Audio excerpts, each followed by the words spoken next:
আসসালামু আলাইকুম সবাইকে। আসলে প্রায় 12 ঘন্টা ধরে ইন্টার্ন ডিউটি করলাম। এরপর আসলে বায়োলজি ফার্স্ট পার্ট ভিডিওটা শুট করতে একটু লেট হয়ে গেল এজন্য। বাট লাস্ট মোমেন্টে আমি তোমাদেরকে ওই জিনিসগুলো দেখাবো যেগুলো হচ্ছে তুমি একদম 1-2 ঘন্টার ভিতরে একটা কুইক রিভিউ তোমার হয়ে যাবে এই জিনিসগুলো পড়লে, এবং আগের বছরের কিছু প্রশ্নের আনসার আমি বলে দিব। তো এখান থেকে হয়তো বা তুমি আশেপাশের তথ্য থেকে তুমি কমন পাইতে পারো। ওকে, তো খুব বেশিক্ষণ ক্লাস হবে না, 1 ঘন্টার আশেপাশে ক্লাস। আমরা মোটামুটি একটা রিভিউ করে ফেলবো বায়োলজি ফার্স্ট পেপারটা। তাহলে এখান থেকে তুমি যখন এই চ্যাপ্টারটা পড়বা তখন হচ্ছে তোমাকে মেইনলি অঙ্গাণুগুলা থেকে mitochondria, plastic, Golgi body, lysosome থেকে যেগুলা দাগানো লাইন, আবার বলি বারবার মেডিকেলের জন্য তোমরা যে দাগানো লাইনগুলো পড়ছো এখানেও সে সেম দাগানো লাইনগুলো পড়ে যাবা। এবং এই জায়গায় প্রশ্নগুলো কিন্তু খুব বেশি কনসেপচুয়াল আসে না, একদম হুবহু প্রশ্ন আসে, ডাইরেক্ট প্রশ্ন আসে, এক কথার আনসারের মতো প্রশ্ন আসে বায়োলজিতে।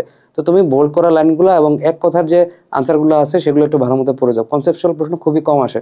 ঠিক আছে, তা যেমন তুমি ধর মাইটোকন্ড্রিয়া থেকে প্রশ্ন আসতে পারে, লাইসোজোমের থেকে কোষের আত্মঘাতী থলিকা বা হচ্ছে সুইসাইডাল স্কোয়াড কোনটা, কোষের শক্তিকর কোনটা, কোষের রান্নাঘর কোনটা, বিভিন্ন কিছু প্রশ্ন আসতে পারে, মানে যেগুলা ক খ মানে সে এই টাইপের প্রশ্নগুলো তোমার বারবার বেশি করে আসবে। ঠিক আছে, দেন হচ্ছে কোড এবং কোডন থেকে এখান থেকে একটু হালকা একটু দেখবা। ঠিক আছে, মেইনলি আমাদের অঙ্গাণুগুলো একটু ভালো মতো পড়তে হবে। এখানে লাস্টের পার্টটুকু ট্রান্সক্রিপশন খুব বেশি ভালো মতো না পড়লেও অঙ্গাণুগুলো খুব বেশি ইম্পর্টেন্ট। অঙ্গাণুগুলো অবশ্যই ভালো মতো পড়বা, এর মধ্যে mitochondria, plastid, Golgi body, lysosome, ribosome এগুলো খুব ভালোভাবে পড়বা। ঠিক আছে, অঙ্গাণুগুলো খুব ভালো মতো দেখে যাবা এখান থেকে। আচ্ছা, এখন দেখো কোনগুলো স্টপ কোডন, কোডন থেকে প্রশ্ন আসছে, কোনগুলো স্টপ কোডন, তাহলে এটা তোমরা জানো। You are away, you are away, ইউএ, ইউএজি, ইউজে, you are away, you are gone, you gone away. ঠিক আছে, এটা হচ্ছে তোমার স্টপ কোডন। আর এইউজি, এইউজি এটা হচ্ছে মেথিওনিন, এইউজি এটাকে আমরা বলি হচ্ছে মেথিওনিন, এটা হচ্ছে স্টার্ট কোডন। আর নর্মালি কোডন সংখ্যা হচ্ছে 64, 64টা। ঠিক আছে, অ্যাডিশনাল কিছু ইনফরমেশন আমি বলে দিলাম, অল্প টাইমের ভিতরে একটা কুইক রিভিউ হয়ে যাবে। ওকে, এটা আসছিল পরীক্ষাতে 23-24-এ। কোন প্লাস্টিড শ্বেতসার সঞ্চয় করে রাখে? আচ্ছা, শ্বেতসার সঞ্চয় করে রাখে অ্যামাইলেস, ওখান থেকে অ্যামাইলোপ্লাস্ট। ঠিক আছে, অ্যামাইলেস তোমরা পড়ছো না? তাহলে সেটার সাথে মিল রেখে তুমি এখানে প্লাস্টিড, তাহলে অ্যামাইলোপ্লাস্ট হচ্ছে শ্বেতসার সঞ্চয় করে রাখবে। আর এখানে এলিউরোপ্লাস্ট বা হচ্ছে প্রোটিনোপ্লাস্ট, এটা হচ্ছে প্রোটিন সঞ্চয় করবে। ঠিক আছে, ইলায়ো মানে কি অয়েল, ইলায়ো বা হচ্ছে অয়েল, সে কি করবে? চর্বি সঞ্চয় করে রাখবে। এগুলো ইম্পর্টেন্ট, এগুলো দেখবা যে কোন প্লাস্টিড কোনটা সঞ্চয় করে রাখে। এটা পরীক্ষাতে কিন্তু আসছে, অনেকবারই আসছে। ঠিক আছে, গুরুত্বপূর্ণ প্রশ্ন কিন্তু এটা। তা পেঁয়াজের মূলের মেটাফেজ পর্যায়ে ক্রোমোজোম সংখ্যা কত? পেঁয়াজের মূলে 16টা ক্রোমোজোম থাকে। ঠিক আছে, পেঁয়াজের মূলে কয়টা ক্রোমোজোম থাকে? 16টা ক্রোমোজোম থাকে। এর মধ্যে কয়েকটা গুরুত্বপূর্ণ ক্রোমোজোমের নাম, যেমন রেশম পোকা আর মানুষ দুইজনের প্রায় সেম টাইপের ক্রোমোজোম থাকে, বুঝছো? রেশম পোকা আর মানুষ দুইজনের সেম টাইপের 46টা, পাটের 14টা। এগুলো একটু মুখস্থ করে ফেলবা। হ্যাঁ, এই কয়েকটা জিনিস আমার কাছে মনে হচ্ছে সব থেকে বেশি ইম্পর্টেন্ট, পরীক্ষার জন্য আসতে পারে। রেশম পোকা আর মানুষ 46টা, পাট 14টা, ধান টমেটো 24টা, গরু ছাগল 60টা, গিনি পিগ 64টা। ঠিক আছে, এই কয়েকটা জিনিস আমি স্লাইডে পিডিএফ দিয়ে দিব, সুন্দর করে পড়ে ফেলবা। ওকে, তারপর কোষপ্রাচীরের ক্ষুদ্রতম গাঠনিক একক কোনটা? এটা তো মাইসিলিকে বলা হয় কোষপ্রাচীরের ক্ষুদ্রতম গাঠনিক একক। ঠিক আছে, এটা একটা একদম ইজি প্রশ্ন, মাইসিলি। তারপরে দেখো কোনটি স্টার্ট কোডন, একটু আগে আমি বলছি এউজি হচ্ছে মেথিওনিন, যেটা হচ্ছে স্টার্ট কোডন। ঠিক আছে, স্টার্ট কোডন। দেন জীবের মৃত্যুর জন্য দায়ী জিনকে কি বলা হয়? লিথাল জিন। তুমি পড়ছো না লিথাল জিনের কারণে লিথালিটি বা হচ্ছে মারণ বা হচ্ছে মৃত্যুর জন্য দায়ী জিন, লিথাল জিন। মানবদের দীর্ঘতম কোষ কোনটা? দেখছো একদম মানে যে নর্মাল যে প্রশ্নগুলো আমরা জিজ্ঞেস করি ওই টাইপের প্রশ্নগুলো আসতেছে। ঠিক আছে, মানবদের দীর্ঘতম কোষ কোনটা? দীর্ঘতম কোষ হচ্ছে এখানে স্নায়ু কোষ, নিউরন। ঠিক আছে, আচ্ছা সবচেয়ে ছোট কোষ কোনটা? এটা হচ্ছে মাইকোপ্লাজমা। ঠিক আছে, মাইকোপ্লাজমা। আর সব থেকে বড় কোষ হচ্ছে উট পাখির ডিম। সব থেকে বড় কোষ কোনটা? উট পাখির ডিম। ঠিক আছে, কয়েকটা এডিশনাল ইনফরমেশন মনে রাখবা। আচ্ছা, কোনটিতে নিউক্লিয়াস নাই?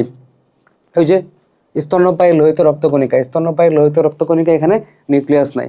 ঠিক আছে, আমরা প্রাণী বিজ্ঞান বা জুওলজির ক্ষেত্রে কিন্তু এটা পড়ছিলাম এরকম প্রশ্ন। তারপর প্লাজমোডেজমাটা কি? এই যে আন্তঃকোষীয় সাইটোপ্লাজমের সংযোগ, দুইটা কোষের ভিতরে তোমার একটা যে সাইটোপ্লাজমিক সংযোগ স্থাপিত হয়, এটাকে আমরা বলেছি প্লাজমোডেজমাটা। ওরা এখান থেকে 2-3টা প্রশ্ন করছে প্লাজমোডেজমাটা সেম টাইপের। ডিএনএ এর একক কোনটা? ডিএনএ এর একক হচ্ছে নিউক্লিওটাইড। ঠিক আছে, ডিএনএ এর একক হচ্ছে নিউক্লিওটাইড। আচ্ছা, তো নর্মালি তোমার দুইটা জিনিস মনে রাখতে হবে, নিউক্লিওসাইড আর হচ্ছে নিউক্লিওটাইড। নিউক্লিওসাইডের ভিতরে নাইট্রোজেন বেস এবং হচ্ছে পেন্টোজ সুগার থাকবে। নিউক্লিওসাইড মানে এখানে তোমার নাইট্রোজেন বেস থাকবে আর পেন্টোজ সুগার থাকবে। ঠিক আছে, আর নিউক্লিওটাইড বললে এখানে টাইট আর ফসফেটের নিউক্লিওটাইডের ঠিক আছে, আর মিলে যখন আসবে, যখন ফসফেট যুক্ত হবে নিউক্লিওসাইডের সাথে, তখন এটাকে আমরা বলবো হচ্ছে এটা নিউক্লিওটাইড। ওকে, আচ্ছা কোষের প্রোটিন ফ্যাক্টরি কোনটা? এই যে এই ফ্যাক্টরি কোনটা কি? এটা পরীক্ষাতে আসে। রাইবোজোম হচ্ছে কোষের প্রোটিন ফ্যাক্টরি, হ্যাঁ, এটা যে ফার্স্ট ইয়ারের বাচ্চা পারে এগুলো। তারপর হচ্ছে তাহলে তোমার বাকিগুলো পড়তে হবে। গোলগি বডি কি? গোলগি বডি হচ্ছে ট্রাফিক পুলিশ, কার্বোহাইড্রেট ফ্যাক্টরি, ঠিক আছে। দেন মাইটোকন্ড্রিয়া হচ্ছে কোষের পাওয়ার হাউস, লাইসোজোম হচ্ছে আত্মঘাতী থলিকা, সুইসাইডাল স্কোয়াড। তাহলে এখানে বাকি অঙ্গাণুগুলোর ভিতরে যে প্রশ্নগুলো আছে স্পেসিফিক্যালি কোনটাকে আমরা স্পেসিফিক্যালি কোনটা বলি, ঠিক আছে, এটা তোমার কিন্তু অবশ্যই মনে রাখতে হবে, ঠিক আছে, কোনটাকে স্পেসিফিক্যালি কোনটা বলি। যেমন গোলগি বডি এটাকে ট্রাফিক পুলিশ বা কার্বোহাইড্রেট ফ্যাক্টরি বলে, মাইটোকন্ড্রিয়া কোষের পাওয়ার হাউস, লাইসোজোম হচ্ছে আত্মঘাতী থলিকা। আচ্ছা, শর্করা আর শ্বেতসার জাতীয় খাদ্য সঞ্চয়কারী লিউকোপ্লাস্ট কি বলে? ওই যে শর্করা আর শ্বেতসার, শর্করা আর শ্বেতসার বললে এখানে তোমার কি আসবে? অ্যামাইলোপ্লাস্ট আসবে, অ্যামাইলোপ্লাস্ট আসবে, ঠিক আছে। আর ক্রোমোপ্লাস্ট, ক্রোমো বা হচ্ছে রঙিন, তাহলে এগুলো হচ্ছে রঙিন প্লাস্টিড, ঠিক আছে। ক্রোম বা হচ্ছে রঙিন বা হচ্ছে বর্ণযুক্ত। আর কোষের রান্নাঘর বা শর্করা জাতীয় খাদ্যের কারখানা হচ্ছে ক্লোরোপ্লাস্ট। প্লাস্টিডের ভিতরে এই সবুজ বর্ণের যে প্লাস্টিড ক্লোরোপ্লাস্ট, এটা হচ্ছে কোষের রান্নাঘর বা হচ্ছে শর্করা জাতীয় খাদ্যের কারখানা, ঠিক আছে। এগুলো কিন্তু স্পেসিফিক্যালি মনে রাখতে হবে, এই টাইপের প্রশ্নগুলো পরীক্ষাতে আসবে। উদ্ভিদের জীবন্ত এক কোষের সাথে অন্য কোষের প্রোটোপ্লাজমিক সংযোগ, ওই যে একটু আগে পড়লাম প্লাজমোডেজমা, দেখছো, এটা আবার আসছে বাউতে 17-18 সালে। ডিএনএ অনুতে কোডন কয়টি নিউক্লিওটাইড নিয়ে গঠিত? 3টা। কোডন থাকে বলে জানি যে কোডনের ক্ষেত্রে যে 3টা থাকে। আর কোষের কোন ক্ষুদ্রাঙ্গ ক্রেবস চক্রের বিক্রিয়া সংগঠিত হয়? ঠিক আছে, ক্রেবস চক্রের বিক্রিয়া সংগঠিত হয় কোথায়? মাইটোকন্ড্রিয়ায়, তাই না?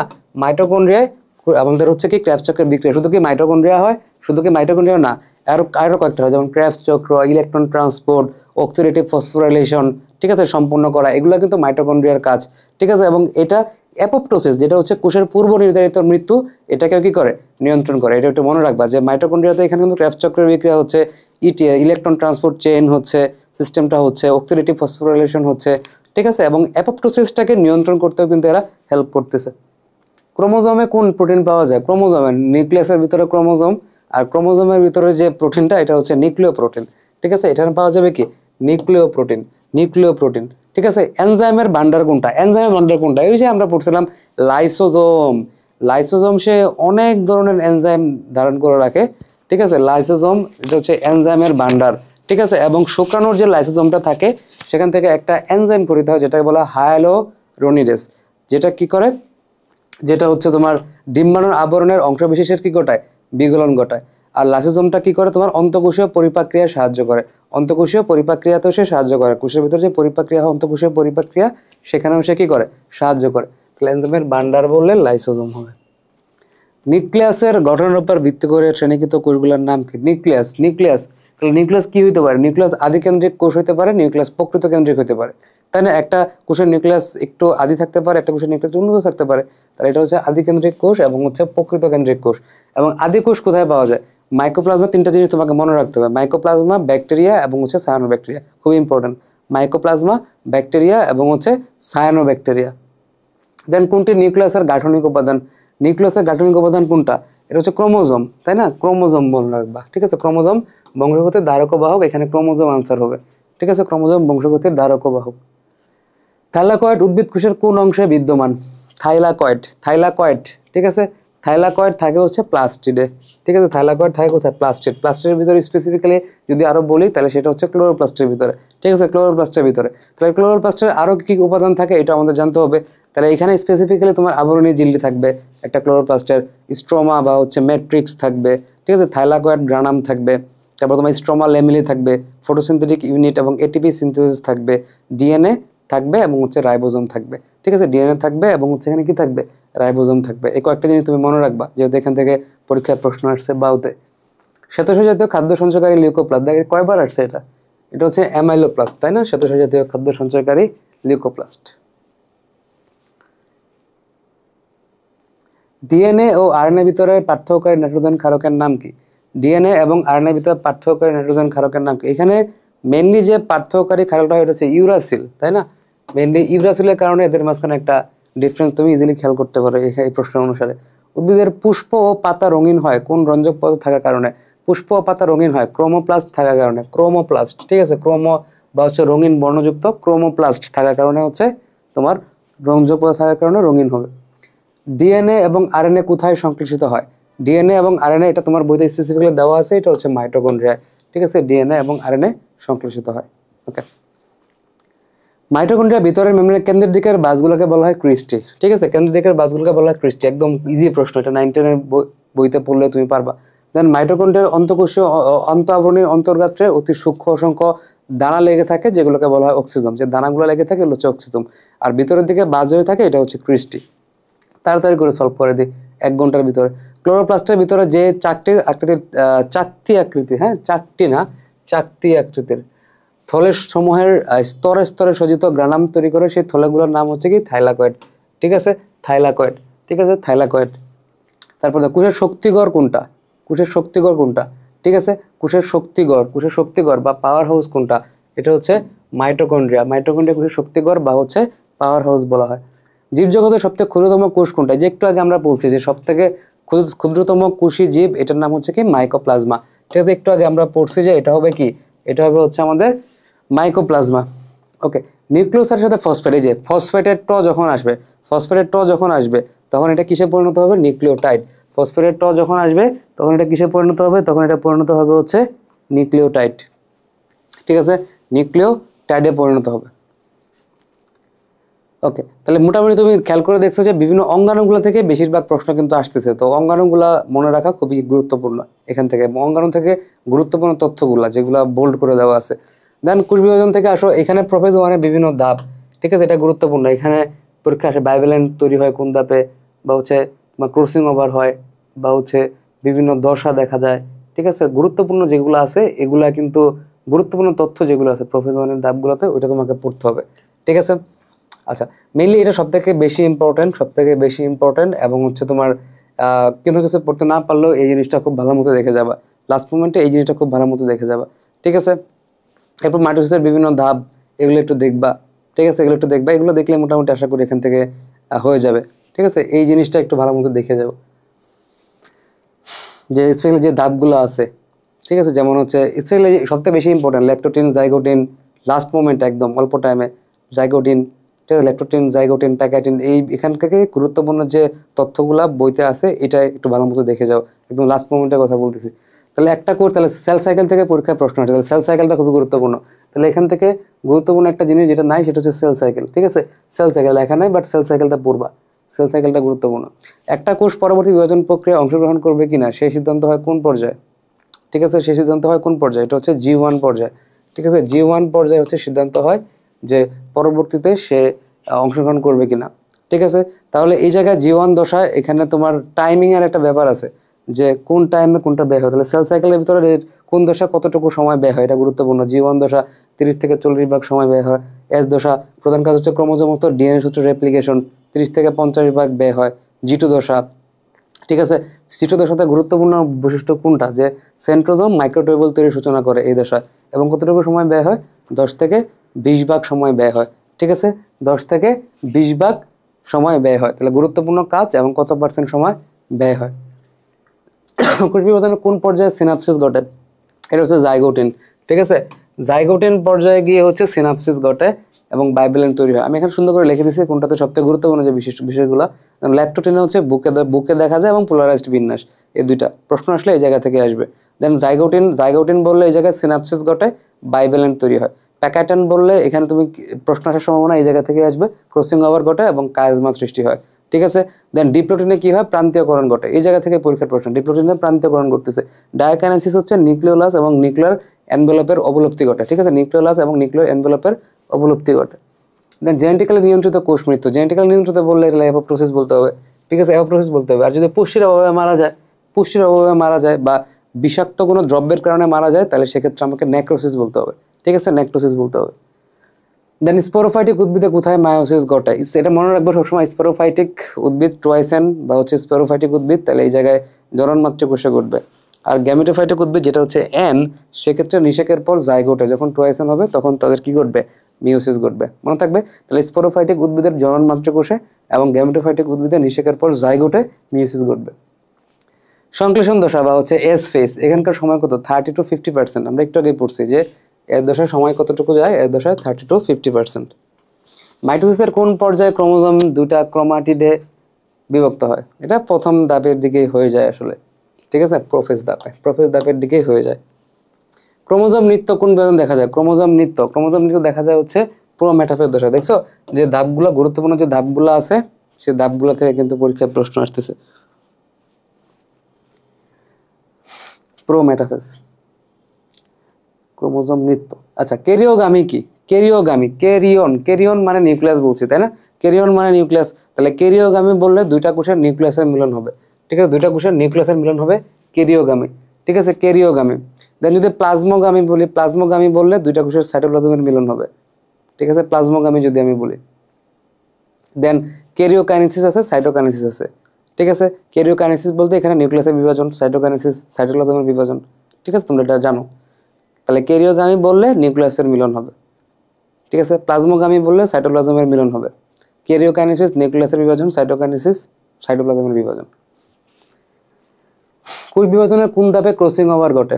ঠিক আছে, তাহলে এই জায়গায় এটা খুবই গুরুত্বপূর্ণ একটা প্রশ্ন যে আমাদের কোষ বিভাজনের কোন ধাপে ক্রসিং ওভার ঘটে। তাহলে তোমরা এটা কিন্তু জানো যে প্যাকাইটিন দাসে কি ঘটে, প্যাকাইটিন দশায় আমাদের হচ্ছে এই ক্রসিং ওভারটা ঘটে।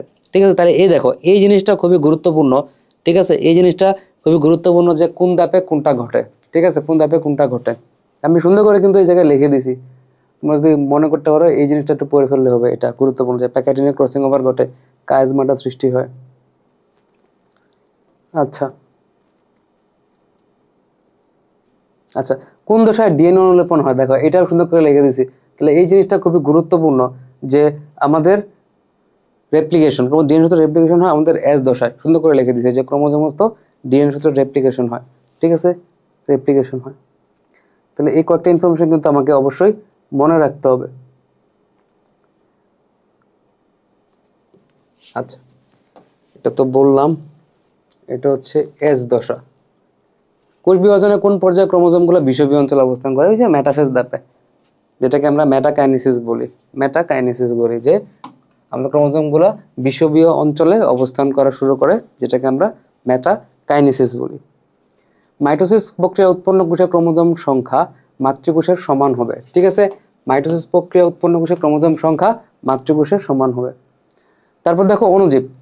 অণুজীব থেকে অনেক গুরুত্বপূর্ণ প্রশ্ন আছে, এর ভিতরে ভাইরাস এবং ব্যাকটেরিয়া সৃষ্ট রোগ খুবই গুরুত্বপূর্ণ, এটা দেখেই যাবে অবশ্যই, যেগুলো মানুষের রোগ সৃষ্টি করে, ভাইরাস এবং ব্যাকটেরিয়া সৃষ্ট রোগ। ঠিক আছে, দেন ম্যালেরিয়ার জীবনচক্রটা খুবই গুরুত্বপূর্ণ, ম্যালেরিয়ার জীবনচক্রটা পড়ে যাওয়া। ঠিক আছে, ম্যালেরিয়ার জীবনচক্রটা পড়ে যাওয়া এবং কোনটা বিভিন্ন তোমার হচ্ছে যে রোগগুলা, স্পেশালি এই দুইটা জিনিস সব থেকে বেশি গুরুত্বপূর্ণ।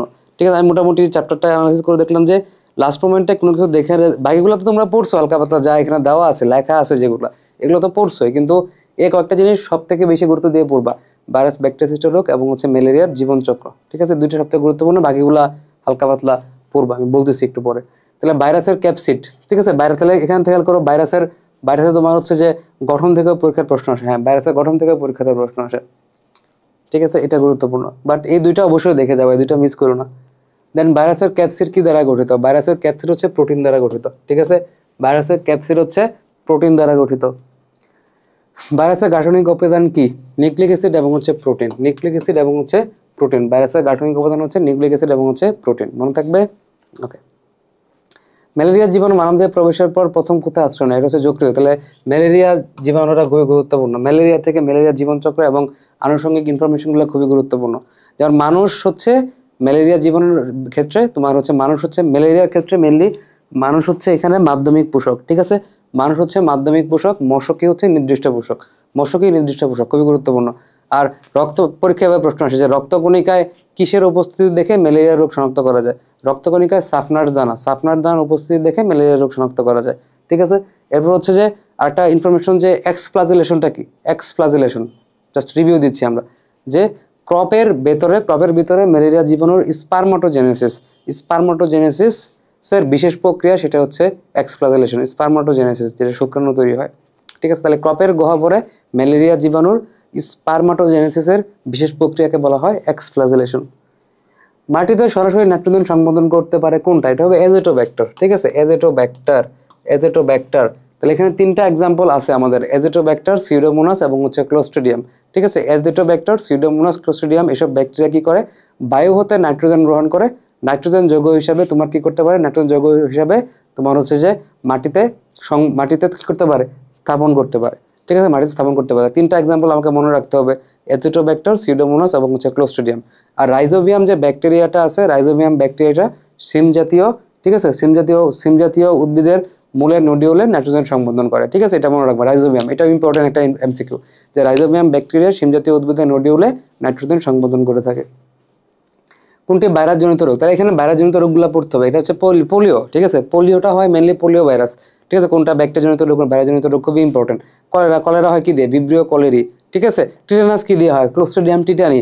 ঠিক আছে, আর বোটুলিজমটা হয় ক্লোস্ট্রিডিয়াম বোটুলিনাম দিয়ে। ঠিক আছে, যেখানে একটা মারাত্মক রকমের হচ্ছে টক্সিন তৈরি হয়। ঠিক আছে, যেটা দিয়ে বোটুলিজম হয়, মেনলি এক ধরনের টক্সিন ক্লোস্ট্রিডিয়াম বোটুলিনাম তৈরি করে, সেটাই বোটুলিজম। ঠিক আছে, আচ্ছা, নিচের কোনটি ভাইরাস দ্বারা সংক্রমিত রোগ? এই যে আবার আসছে ডেঙ্গু ভাইরাস। ঠিক আছে, ডেঙ্গু ভাইরাস।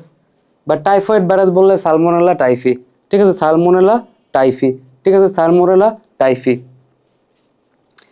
ঠিক আছে, টাইফি। দেন যক্ষা বললে কি? যক্ষা বললে হবে তোমার হচ্ছে মাইকোব্যাকটেরিয়াম টিউবারকুলোসিস। ঠিক আছে, আর কলেরা তো আমরা একটু আগে বললাম। ঠিক আছে, কলেরা কি করলাম আমরা? কলেরা হচ্ছে আমরা একটু আগে বললাম যে কলেরার ক্ষেত্রে হচ্ছে ভিব্রিও কলেরি। ঠিক আছে, এরপরে আমি হচ্ছে ভাইরাস গঠিত রোগ, এটা তোমরা হচ্ছে ছোটবেলায় কিন্তু পড়ছো, ভাইরাস গঠিত রোগ। ছোটবেলায় বলতে এটা ফার্স্ট ইয়ারেই পড়ার কথা। ঠিক আছে, এখন জাস্ট আসতেছে আর কি, যে হায় হায় দেশে বসন্ত মাস এলো, হায় হায় দেশে বসন্ত মাস এলো, বাইকে ইনফ্লুয়েঞ্জা এবং হচ্ছে ডেঙ্গু জ্বরে পেলো, ইনফ্লুয়েঞ্জা ও ডেঙ্গু জ্বরে পেলো। তাহলে হাম হারপিস বসন্ত। ঠিক আছে, হায় হায় দেশে বসন্ত মাস এলো, বাইকে ইনফ্লুয়েঞ্জা ও ডেঙ্গু জ্বরে পেলো। হাম হারপিস বসন্ত, mumps, AIDS, viral hepatitis, influenza, dengue, জলাতঙ্ক এবং হচ্ছে পোলিও। ঠিক আছে, মনে থাকবে এগুলো হচ্ছে ভাইরাস জনিত রোগ। এরপরে কিছু কিছু রোগ আছে যেগুলো ব্যাকটেরিয়া জনিত রোগ হয়। তাহলে আগে তুমি ভাইরাসগুলোকে আলাদা করে ফেলতে পারলে তুমি ব্যাকটেরিয়া কিন্তু আলাদা করে ইজিলি চিনতে পারবা। ঠিক আছে, তারপর ডিএনএ ভাইরাস কোনগুলা? এটা কিন্তু গুরুত্বপূর্ণ, এটার এক্সাম্পলগুলো পড়ে ফেলবা। পেনিসিলিন আবিষ্কার করেন কোন বিজ্ঞানী? পেনিসিলিন আবিষ্কার করেন হচ্ছে Alexander Fleming.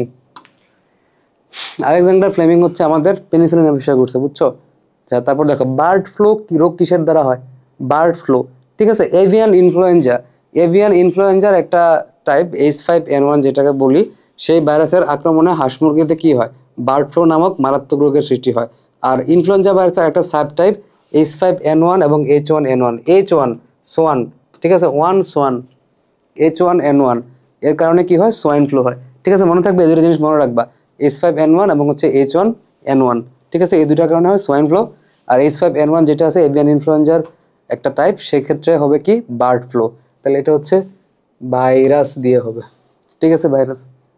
Tobacco mosaic virus দেখো কি দিয়ে? এটা হচ্ছে আরএনএ এবং হচ্ছে প্রোটিন।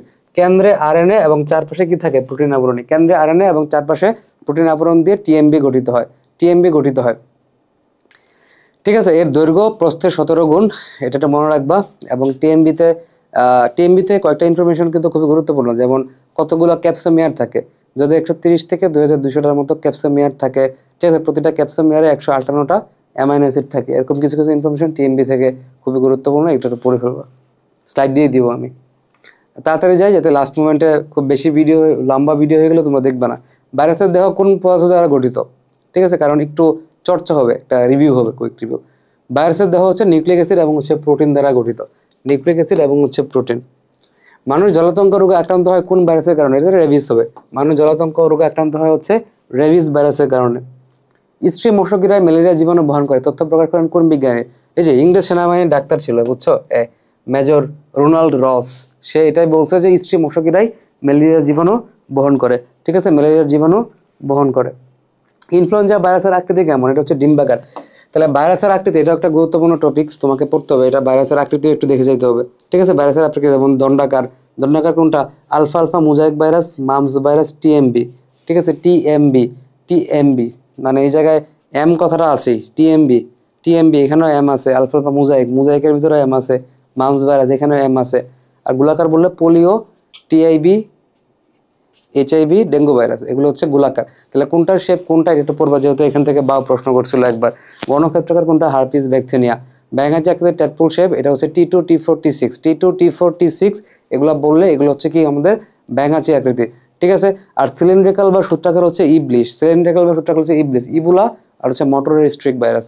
ঠিক আছে, ইবোলা এবং হচ্ছে মোটরের স্ট্রিক ভাইরাস, এগুলো হচ্ছে সিলিন্ড্রিক্যাল বা হচ্ছে সূত্রাকার। মেলেগনিয়ান টার্সিয়ারি ম্যালেরিয়া কোন প্রজাতি দিয়ে হয়? তাহলে এটা গুরুত্বপূর্ণ যে কোন প্রজাতি দিয়ে কোন টাইপের রোগ হচ্ছে ম্যালেরিয়ার ক্ষেত্রে। যে প্লাজমোডিয়াম ফেলসিপ্যারাম এটার ক্ষেত্রে আমার হচ্ছে মেলিগন্যান্ট টার্সিয়ান ম্যালেরিয়া, তাহলে প্লাজমোডিয়াম ফেলসিপ্যারাম এটা হবে আমাদের আনসার। দেন প্লাজমোডিয়াম ওভালি এখানে হচ্ছে মাইল্ড বা হচ্ছে মৃদু টার্সিয়ান ম্যালেরিয়া, প্লাজমোডিয়াম বিভ্যাক্স বা হচ্ছে বাইভ্যাক্স, তাহলে এই জায়গায় হচ্ছে বিনাইন টার্সিয়ান ম্যালেরিয়া, প্লাজমোডিয়াম ম্যালেরি এটা দিয়ে হচ্ছে কোয়ার্টান ম্যালেরিয়া। ঠিক আছে, তাহলে এই জিনিসগুলো তোমাকে অবশ্যই মনে রাখতে হবে যে কোন টাইপ দিয়ে কোনটা হয়। প্লাজমোডিয়াম ফেলসিপ্যারাম দিয়ে malignant tertian malaria, plasmodium oval দিয়ে মাইল্ড মৃদু টার্সিয়ান ম্যালেরিয়া, প্লাজমোডিয়াম বিভ্যাক্স বা বাইভ্যাক্স এটা দিয়ে হবে বিনাইন টার্সিয়ান ম্যালেরিয়া, প্লাজমোডিয়াম ম্যালেরি এটা দিবে কোয়ার্টান ম্যালেরিয়া। তারপরে আসো এই যে নগ্নবীজি এবং আবৃতবীজি উদ্ভিদ, এখান থেকে গুরুত্বপূর্ণ হচ্ছে এক্সাম্পলগুলা। ঠিক আছে, এক্সাম্পলগুলো লাস্ট মিনিটে অবশ্যই দেখে যাবা। ঠিক আছে, গুরুত্বপূর্ণ এক্সাম্পলগুলা যেমন হচ্ছে অমরা বিন্যাসের এখানে কিছু গুরুত্বপূর্ণ এক্সাম্পল দেওয়া আছে, পোয়াসি মালবেসি গুচ্ছের কিছু গুরুত্বপূর্ণ বৈশিষ্ট্য দেওয়া আছে, ফুল ফল কি কি টাইপের হয় এটা খুবই গুরুত্বপূর্ণ। ঠিক আছে, পুষ্পমঞ্জরি এখান থেকে প্রশ্ন আসে। ঠিক আছে, গুরুত্বপূর্ণ ফুল এবং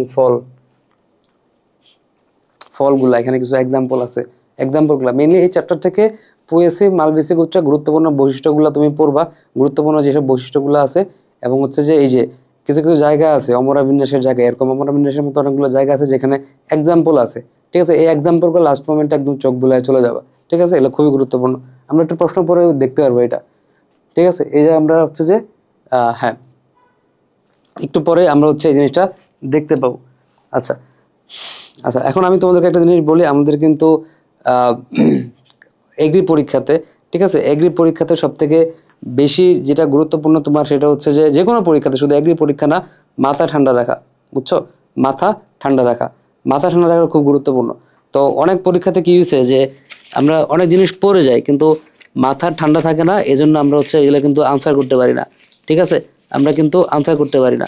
তাহলে এই জন্য আমার হচ্ছে যে কোনো পরীক্ষাতেই সবসময় হচ্ছে মাথা ঠান্ডা রাখতে হবে। ঠিক আছে, মাথা ঠান্ডা রাখলে তুমি যে কোনো পরীক্ষায় ভালো করতে পারবা। আচ্ছা, যে কোনো ওকে, তো এখন একটা জিনিস খুবই গুরুত্বপূর্ণ,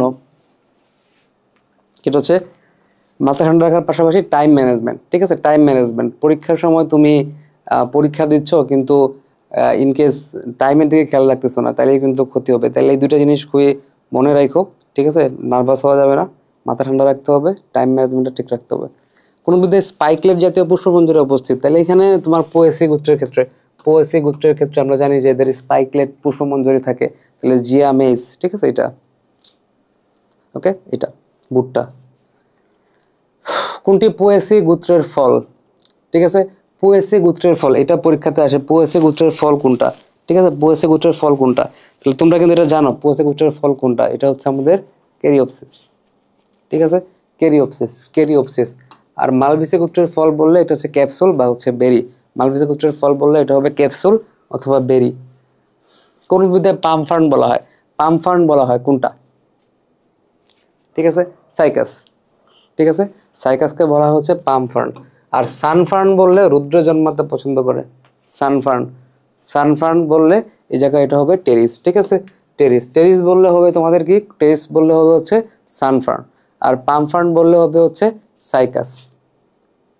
ধানের ফুলে পরাগ পুংরেণুতে ক্রোমোজোম সংখ্যা, পুংরেণু বললেই তো এটা তোমার হচ্ছে হ্যাপ্লয়েড হয়ে যায়, তাই না? তাহলে হ্যাপ্লয়েড হয়ে গেলে তোমার এন হবে, তাই না? হ্যাপ্লয়েড বললে এন হবে। পেঁয়াজের বৈজ্ঞানিক নাম কি? ব্রিটিশ প্রনাউন্সিয়েশনে এটা হচ্ছে এলিয়াম সেপা। ঠিক আছে, এলিয়াম সেপা এটা হচ্ছে ব্রিটিশ প্রনাউন্সিয়েশন, আর এলিয়াম সেটিভাম এটা হচ্ছে এলিয়াম সেপা ব্রিটিশ প্রনাউন্সিয়েশনে উচ্চারণে এটা হচ্ছে পেঁয়াজের বৈজ্ঞানিক নাম। আর এলিয়াম সেটিভাম এটা হচ্ছে রসুন। ঠিক আছে, রসুন। ওরোইজে সেটিভা এটা হচ্ছে ধান, ক্রিটিকাম এস্টিভাম এটা হচ্ছে গম। মনে থাকবে এই কয়েকটা সাইন্টিফিক নেম কিন্তু খুবই গুরুত্বপূর্ণ, স্পেশালি পোয়েসি এবং মালভিসি গোত্রের যেসব এক্সাম্পলগুলো দেওয়া আছে, মনোযোগ দিয়ে শোনো। পোয়েসি গোত্র এবং মালভিসি গোত্রের কিছু এক্সাম্পল দেওয়া আছে সাইন্টিফিক নেমের, ওগুলো অবশ্যই পড়ে ফেলবা। ভুট্টা গাছের বৈজ্ঞানিক নাম, সেক্ষেত্রে একটু আগে আমরা বললাম জিয়া মেইস। এটা বহুপ্রান্তীয় অমরা বিন্যাস। ঠিক আছে, বহুপ্রান্তীয় অমরা বিন্যাস, তাহলে অমরা বিন্যাস থেকে গুরুত্বপূর্ণ এক্সাম্পল আসে, গুরুত্বপূর্ণ এক্সাম্পলগুলো এই জায়গায় কিন্তু আসে, এটা তোমাকে অবশ্যই পড়তে হবে। প্যারাইটাল বা হচ্ছে বহুপ্রান্তীয়, শশা অথবা লাউ। ঠিক আছে, এখানে লাউ আছে, তাই না? শশাটা নাই, লাউ আছে। দেন তাহলে অমরা বিন্যাসের এক্সাম্পল মার্জিনাল বা হচ্ছে এক প্রান্তীয়, মটরশুটি শিম। এক্সেল বা অক্ষীয়, জবা ঢেঁড়স, গুরুত্বপূর্ণ এক্সাম্পল। ফ্রি সেন্ট্রাল বা মুক্তমন্দ, এটার এক্সাম্পল কি? তুত মিনিয়া শাক, খুবই গুরুত্বপূর্ণ, এটা পড়তে হবে। প্যারাইটাল বা বহুপ্রান্তীয় বললে শশা বা হচ্ছে লাউ। ঠিক আছে, সুপারফিশিয়াল বা গাত্রীয় বললে শাপলা পদ্ম, ভিতরে পড়া দরকার নেই, শুধু এক্সাম্পলগুলা। ঠিক আছে, বেতাল বা মূলীয় বললে ত্রিধারা সূর্যমুখী ধান, এপিক্যাল বা শীর্ষক বললে দুনিয়া লাল পাতা। ঠিক আছে, দুনিয়া এবং হচ্ছে লাল পাতা, এই এক্সাম্পলগুলো তোমাকে পড়তে হবে। আচ্ছা, তারপর দেখো এই টিস্যু ও টিস্যুতন্ত্র থেকে। ঠিক আছে, এখান থেকে মেইনলি সব থেকে বেশি গুরুত্বপূর্ণ হচ্ছে ভাস্কুলার টিস্যুতন্ত্র। এখানে ভাস্কুলার বান্ডেল, ঠিক আছে, ভাস্কুলার বান্ডেলের গুরুত্বপূর্ণ এক্সাম্পলগুলো মুক্ত সমপার্শ্বীয়, বদ্ধ সমপার্শ্বীয়, সমদ্বিপার্শ্বীয়, ওরিও, ঠিক আছে, হেড্রোসেন্ট্রিক, ল্যাপ্টোসেন্ট্রিক, মানে ভাস্কুলার বান্ডেলের যে প্রকারভেদগুলো আছে সেগুলো হচ্ছে সব থেকে বেশি গুরুত্বপূর্ণ। এটা অবশ্যই তুমি পরীক্ষার হলে দেখে যাবা, এটা না দেখে যাবে না। দেন হাইড্রাথোট ওখান থেকে একটু পড়তে পারো, বাকিগুলা তুমি জাস্ট একবীজপত্রী উদ্ভিদের যে বৈশিষ্ট্যগুলো এগুলো একবার দেখে যেতে পারো। বাট একটা জিনিস না দেখে তুমি যাবা না, যেহেতু লাস্ট মোমেন্টে আসছো, একটা জিনিস না দেখে যাবা না, সেটা হচ্ছে ওই ভাস্কুলার বান্ডেলের প্রকারভেদের ভিতরে যে গুরুত্বপূর্ণ এক্সাম্পলগুলো সব থেকে বেশি গুরুত্বপূর্ণ। তাহলে পাতায় পানিরন্ধ্রের অবস্থান পাতার কিনারায়। ঠিক আছে, পাতার কিনারায় হচ্ছে পাতার কিনারায় পানি পত্ররন্ধ্র অবস্থান করে। ঠিক আছে, ভুট্টা কাণ্ডের ভাস্কুলার বান্ডেলে কোনটা অনুপস্থিত? ঠিক আছে, ভুট্টা কাণ্ডের ভাস্কুলার বান্ডেলে কোনটা অনুপস্থিত? ঠিক আছে, তাহলে এখানে মেইনলি হচ্ছে ক্যাম্বিয়াম অনুপস্থিত। ঠিক আছে, ক্যাম্বিয়াম কি থাকে না, কোনো ক্যাম্বিয়াম থাকে না। দেন ভাস্কুলার বান্ডেল, এই যে এখানে আমরা একটা পার্থক্য যেটা বইতে দেওয়া আছে, সংযুক্ত, ওরিও এবং হচ্ছে তোমার কেন্দ্রিক। তাহলে সংযুক্তের ভিতরে আমরা দুইটা পাই, একটা হচ্ছে সমপার্শ্বীয়, একটা হচ্ছে সমদ্বিপার্শ্বীয়। সমপার্শ্বীয়ের ভিতরে আবার ভাগ করি মুক্ত এবং হচ্ছে বদ্ধ। তাহলে পরীক্ষার প্রশ্ন আসে, যে পরীক্ষার প্রশ্ন করে যে মুক্ত সমপার্শ্বীয় এটার এক্সাম্পল কোনটা? এটা হচ্ছে দ্বিবীজপত্রী উদ্ভিদ, কুমড়া জাতীয় উদ্ভিদ কাণ্ড ব্যতীত ও নগ্নবীজী উদ্ভিদের কাণ্ডের ভাস্কুলার বান্ডেল। ঠিক আছে, এটা হচ্ছে আমাদের মুক্ত সমপার্শ্বীয়। ঠিক আছে, এই সুন্দর ছকটা একটু পড়ে ফেলবা ভালো মতো। মুক্ত সমপার্শ্বীয় বললে দ্বিবীজপত্রী উদ্ভিদ, ঠিক আছে, কুমড়া জাতীয় উদ্ভিদ কাণ্ড ব্যতীত ও নগ্নবীজী উদ্ভিদ কাণ্ডের ভাস্কুলার বান্ডেল। আর বদ্ধ সমপার্শ্বীয় বললে একবীজপত্রী উদ্ভিদের কাণ্ডের ভাস্কুলার বান্ডেল। তাহলে এটা কিন্তু পরীক্ষার জন্য খুবই গুরুত্বপূর্ণ। ঠিক আছে, গুরুত্বপূর্ণ ভাস্কুলার বান্ডেলগুলো। বদ্ধ সমপার্শ্বীয় বললে একবীজপত্রী উদ্ভিদের কাণ্ডের ভাস্কুলার বান্ডেল। ঠিক আছে, দেন সমদ্বিপার্শ্বীয় বললে কি? সমদ্বিপার্শ্বীয় বললে হচ্ছে লাউ, কুমড়া, শসা প্রভৃতি উদ্ভিদের কাণ্ডের ভাস্কুলার বান্ডেল। ঠিক আছে, সমদ্বিপার্শ্বীয় বললে লাউ, কুমড়া, শসা। ঠিক আছে, লাউ, কুমড়া, শসা প্রভৃতি উদ্ভিদ কাণ্ডের ভাস্কুলার বান্ডেল। পরীক্ষায় এরকম অপশন আসবে। ঠিক আছে, দেন ওরিও ভাস্কুলার বান্ডেল কেউ দেখা যায় পুষ্পক উদ্ভিদের মূলে। পুষ্পক উদ্ভিদের মূলে এই জায়গায় আমি পাবো হচ্ছে ওরিও ভাস্কুলার বান্ডেল, পুষ্পক উদ্ভিদের মূলে। দেন কেন্দ্রিক, ঠিক আছে, কেন্দ্রিকের ভিতরে তোমার হচ্ছে একটা হচ্ছে হেড্রোসেন্ট্রিক বা হচ্ছে তোমার জাইলেম কেন্দ্রিক। হেড্রোসেন্ট্রিক বা হচ্ছে জাইলেম কেন্দ্রিক, উদাহরণ কি? Pteris, lycopodium, selaginella. ঠিক আছে, এগুলো হচ্ছে হেড্রোসেন্ট্রিক বা হচ্ছে জাইলেম কেন্দ্রিক। ঠিক আছে, আর ল্যাপ্টোসেন্ট্রিক, এখানে কি? ড্রেসেনিয়া, ইউক্কা প্রভৃতি উদ্ভিদের ভাস্কুলার বান্ডেল, এগুলো হচ্ছে ল্যাপ্টোসেন্ট্রিক। ঠিক আছে, ল্যাপ্টোসেন্ট্রিক। তাহলে এখান থেকে তুমি ভাস্কুলার বান্ডেল প্রকারভেদগুলো এই জায়গা থেকে কিন্তু তুমি অবশ্যই তোমার ধরো যে পরীক্ষায় প্রশ্ন পাবা, খুবই গুরুত্বপূর্ণ। ঠিক আছে, আর আগের যে চ্যাপ্টারটা আমি পড়ছি নগ্নবীজী আবৃতবীজী, সেখান থেকে গুরুত্বপূর্ণ এক্সাম্পলগুলো, উদাহরণগুলো তোমাকে অবশ্যই খুব ভালোভাবে পড়তে হবে। ওকে, পাতার গ্রাউন্ড টিস্যুকে কি বলে? পাতার গ্রাউন্ড টিস্যুটা হচ্ছে মেসোফিল। ঠিক আছে, পাতার গ্রাউন্ড টিস্যুকে বলা হয় হচ্ছে মেসোফিলকে বলা হয় পাতার গ্রাউন্ড টিস্যু। মূলের বহিরাবরণের নাম, ঠিক আছে, এই জায়গায় এটাকে বলা হবে হচ্ছে এপিব্লেমা। ঠিক আছে, মূলের বহিরাবরণের নাম এটাকে বলা হবে এপিব্লেমা। আর কাণ্ডের ক্ষেত্রে নর্মালি এটাকে নর্মাল এপিডার্মিস যেটা বলি সেটাই বলি। কাণ্ডের ক্ষেত্রে নর্মালি আমরা ওই এপিডার্মিস ওইটাই ইউজ করি, আর মূলের ক্ষেত্রে আমরা ইউজ করি হচ্ছে এপিব্লেমা। সমপার্শ্বীয় মুক্ত সমপার্শ্বীয় ভাস্কুলার বান্ডেল। দেখো এই জায়গায় আমরা সুন্দর করে বলে দিছি যে মুক্ত সমপার্শ্বীয়, ঠিক আছে, দ্বিবীজপত্রী উদ্ভিদ এবং নগ্নবীজী উদ্ভিদের কাণ্ড। দেখো একটু খেয়াল করে রিভিউ করি আমরা। দ্বিবীজপত্রী উদ্ভিদ, ঠিক আছে, দ্বিবীজপত্রী উদ্ভিদ যার ব্যতিক্রম কোনটা? যে কুমড়া জাতীয় উদ্ভিদ কাণ্ড ব্যতীত এবং নগ্নবীজী উদ্ভিদের কাণ্ডের ভাস্কুলার বান্ডেলটা হচ্ছে কি? মুক্ত সমপার্শ্বীয়। ঠিক আছে, মুক্ত সমপার্শ্বীয়। তাহলে এখানে তোমার প্রশ্ন বলছে যে সমপার্শ্বীয় মুক্ত, তাহলে এখানে আনসার হবে কোনটা? দ্বিবীজপত্রী কাণ্ড। ঠিক আছে না, দ্বিবীজপত্রী কাণ্ডে এই জায়গায় হচ্ছে আমার মুক্ত সমপার্শ্বীয় ভাস্কুলার বান্ডেলটা পাওয়া যায়। ওকে, কোনটি নিউক্লিয়াসবিহীন জীবিত কোষ? ঠিক আছে, নিউক্লিয়াসবিহীন জীবিত কোষ বললে এখানে আসবে হচ্ছে সিপ কোষ। ঠিক আছে, নিউক্লিয়াসবিহীন জীবিত কোষ বললে এটা হবে হচ্ছে সিপ কোষ। ঠিক আছে, সিপ কোষ। আচ্ছা, দ্বিবীজপত্রী উদ্ভিদের কাণ্ডের ভাস্কুলার বান্ডেল আচ্ছা কি প্রকার? দ্বিবীজপত্রী উদ্ভিদ কাণ্ড। দেখো আবার চলো যা আবার একে রিভিউ, আবার এই জায়গায় আমরা দেখি। ঠিক আছে, এই জায়গায় আবার দেখি আমরা, তাহলে হচ্ছে আমাদের বারবার দেখলে মুখস্থ হয়ে যাবে। যে এখানে আমি সুন্দর করে আবার লিখে দেখো, দ্বিবীজপত্রী উদ্ভিদের কুমড়া জাতীয় উদ্ভিদ কাণ্ড ব্যতীত এবং নগ্নবীজী উদ্ভিদের কাণ্ডের ভাস্কুলার বান্ডেল। দেখলে বারবার দেখলে জিনিসটা একটা মেমোরি তৈরি হয়। ঠিক আছে, এখানে তোমার হচ্ছে মুক্ত সমপার্শ্বীয় ভাস্কুলার বান্ডেল থাকে। তাহলে এই জায়গায় তোমার হবে কি মুক্ত সমপার্শ্বীয় ভাস্কুলার বান্ডেল। ঠিক আছে, মুক্ত সমপার্শ্বীয় ভাস্কুলার বান্ডেল, মুক্ত সমপার্শ্বীয় ভাস্কুলার বান্ডেল। বাজক টিস্যুর বৈশিষ্ট্য কোনটা? বাজক টিস্যুর বৈশিষ্ট্য কোনটা দেখো, হ্যাঁ বাজক টিস্যুগুলো বিভাজন ক্ষমতা সম্পন্ন, নরমালি বিভাজন হইতে পারে, বিভাজন ক্ষমতা সম্পন্ন। তারপর কোষের নিউক্লিয়াসটা আকারে বড় হয়, কোষের নিউক্লিয়াসটা আকারে বড় হয়। ঠিক আছে, তারপর হচ্ছে তোমার কোষ গহ্বর থাকে না, হ্যাঁ কোষ গহ্বর থাকে না। তাহলে এখানে সবগুলাই হবে। ঠিক আছে, সবগুলাই হবে। প্যারেনকাইমা টিস্যুতে বড় বড় বায়ু কুঠুরি বা এয়ার কুঠুরি যেগুলা, ঠিক আছে, তাহলে এটা তোমার এটা হবে কি এরেনকাইমা। ঠিক আছে, বায়ু কুঠুরি বললে এয়ার বললে এখানে কি আনসার হবে? এরেনকাইমা। সমদ্বিপার্শ্বীয় ভাস্কুলার বান্ডেল। ঠিক আছে, সমদ্বিপার্শ্বীয় ভাস্কুলার বান্ডেল কোথায় দেখা যায়? চলো আমরা আবার রিকেপ করি, আবার দেখি, যতই দেখিবে ততই শিখিবে। ঠিক আছে, সমদ্বিপার্শ্বীয় ভাস্কুলার বান্ডেল দেখো, এবার এই জায়গায় চলে আসছে আমরা। এই জায়গায় দেখো লাউ, কুমড়া, শসা প্রভৃতি উদ্ভিদের কাণ্ডে সমদ্বিপার্শ্বীয় ভাস্কুলার বান্ডেল দেখা যায়। বারবার দেখাচ্ছি কেন? যাতে একটু মনে থাকে। ঠিক আছে, লাউ, কুমড়া, শসা আজকে মনে করে কালকে পরীক্ষা দিয়ে আসবা।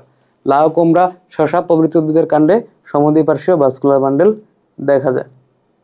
ঠিক আছে, সমদ্বিপার্শ্বীয় ভাস্কুলার বান্ডেল দেখা যায়। তাহলে এখানে আনসার হবে কোনটা? কুমড়া। ঠিক আছে, এখানে আনসার হবে কুমড়া। পাটের আঁশ কোন ধরনের ফাইবার? পাটের আঁশ হচ্ছে বাস্ট ফাইবার। বইতে সুন্দর করে লেখা আছে পাটের আঁশ হচ্ছে বাস্ট ফাইবার। বাস্ট ফাইবার কি এটা এখন না, এগুলো আমরা একাডেমিক লাইফে পড়াশোনা করছি, এখন জাস্ট মনে রাখা, পরীক্ষার হলে পাঠতে হবে। আচ্ছা, তারপর দেখো একবীজপত্রী উদ্ভিদের কাণ্ডে কোন ধরনের ভাস্কুলার বান্ডেল থাকে? আবার আমরা দেখি এটা আমরা যতবার দেখবো ততবার আমার মনে থাকবে।